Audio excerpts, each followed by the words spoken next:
Hello, hello, hello. I know it's late, and I still see some faces I've seen here in this room in the morning, so I'm so glad that you stayed with us all day. Again, for those who haven't heard from me, my name is Aleksandra Karasińska. I'm editor-in-chief of Forbes Women Poland, and I will have the great privilege to talk with our laureates, so please join me on stage. Again, Her Royal Highness Ambassador Reema and Nadja Swarovski, please join me on stage.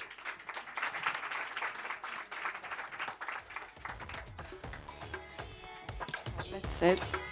Your Majesty. Listen, we have two leaders in business and diplomacy, global leaders with global reach. And you are role models for young women, girls around the globe, for all of us. You inspire people. So I want to start with a conversation about leadership. Where did you get the source of leadership? Where do you find it? And how do you define the leadership in your style? Sorry, I will get your microphones, yeah. You decide, you're the leader. But after you. Okay. By the way, for those who don't know, Nadja Swarovski was the first female board member. So great. Yeah. So it's an amazing question. I could probably write 5 books about that. But I have to say, for me, the motivation really was adversity. You know, I grew up in Austria as a half American, half Austrian. Was always told by my teachers, it's a shame you're American because we Austrians lost the war because of the Americans. And they made me personally feel guilty. Then as a Lutheran, I had to leave the classroom when the Catholic priest came to give religion class. Then eventually I went to the United States and I was ostracized for being from Austria by certain people, you know.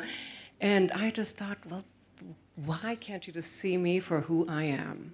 And eventually I ended up at university in Texas.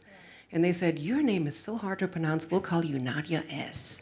And I said, yes. And finally, I just was seen for me and myself. And I think if you're in an environment where you come from 2 different cultures, you just really learn to go beyond all the stereotypes and you see the heart and soul of people. But then I also realized I am perhaps in an opportunity, in a position to have not just my voice heard, but the voice of so many people who were not heard. So I've always pushed the underdog. I've always supported the people who were struggling. So for example, in the fashion industry, we always supported the young emerging talent. We always supported the female entrepreneurs. And yes, it wasn't easy. And as we heard earlier from the doctor, you know, it's so important to have the facts and the figures. And yes, one has to come earlier and leave later and work harder. But we can do it because also that aim was not a selfish aim. The aim was for a greater collective good in order to make the world a better place. Great. So that. Thank you. Was the motivation. Ambassador, what is your definition of leadership and what kind of leader you want to be? So there's so many different styles of leadership that I've witnessed and I've seen, but the one that has worked best for me is to lead with empathy. Because I have to recognize I have a singular journey, but my journey came of privilege. And I recognize that, I see it, and I embrace it because with that privilege, doors were opened for me that gave me a responsibility then to open for others. And to your point, to keep the eye out for who needs that help that I know I could offer. I don't know exactly always how, but I know I need to do it. And so my question whenever I meet somebody new is, how can I help? Because I know through the privilege I've been given that access.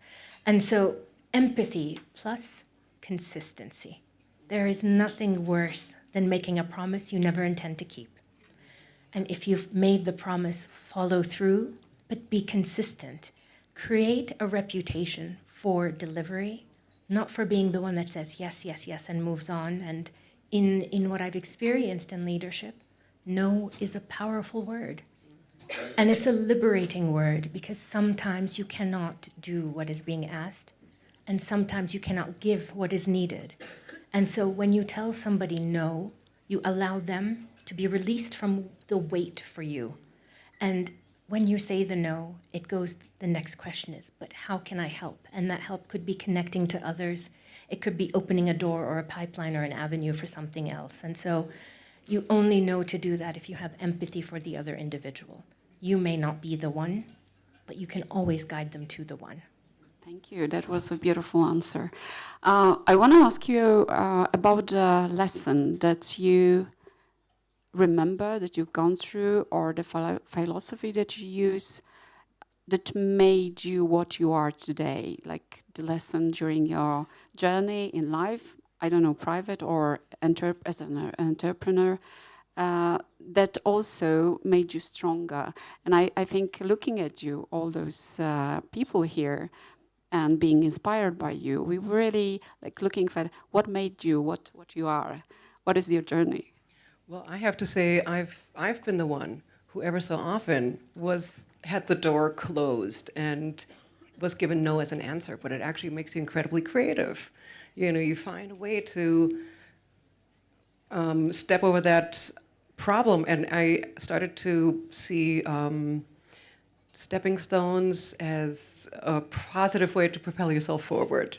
And it creates a lot of creative problem solving, and it's amazing. And I can only say where there's a will, there's a way. So it's a matter of attitude also. Thank you, thank you. Ambassador, same question. What lesson would you share with us that made you stronger, that somehow you feel helped during your journey?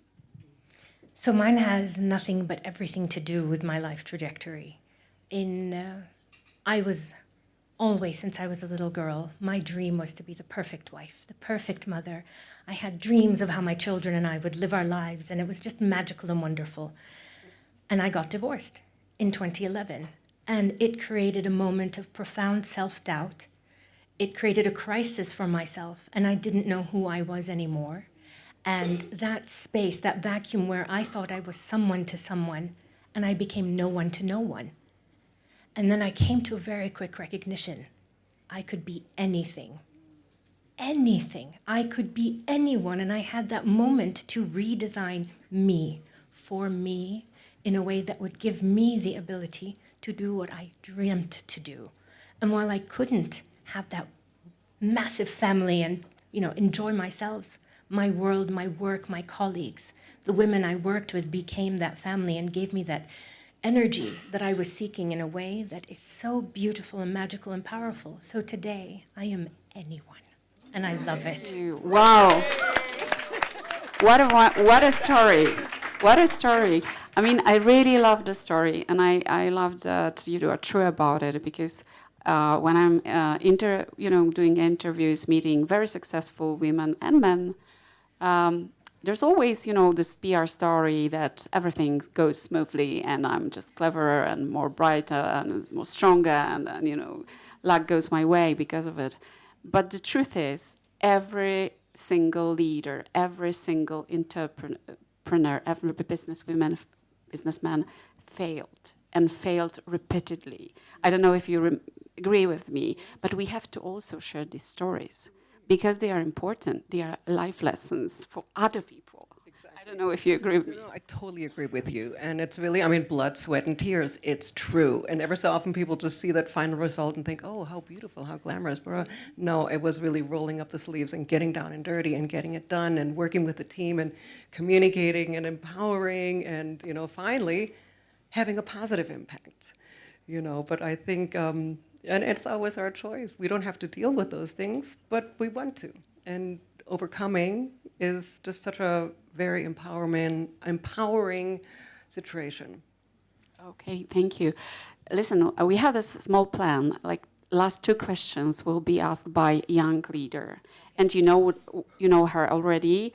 Ayati, could you step in and ask the last questions from the youth?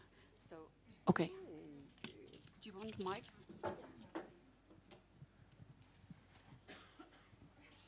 So these are questions from the youth.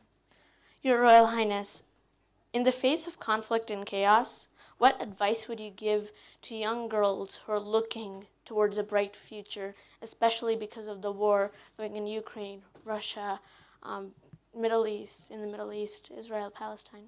What advice would you give to those girls? I would say, having been a young girl once and having a daughter, the drama and the pain we inflict on ourselves by having lack of confidence and lack of clarity on what we feel is right and our ability to say what is right is something that I wish I was stronger when I was younger, and I tried to embed in my daughter. There is a drama. If you cannot be a productive member of solving the drama, please step away from it. Don't inflame it. Don't enrage it. Don't create the environment that lets it thrive. We have the ability as women to escalate or de-escalate. And the control of our emotions and our emotional intelligence is what will let us rise or fall as a group. And so I would advise young women to, if you cannot say and do what you feel is right in that moment, don't inflame it, just step away. Step away. Thank you. Thank you so much.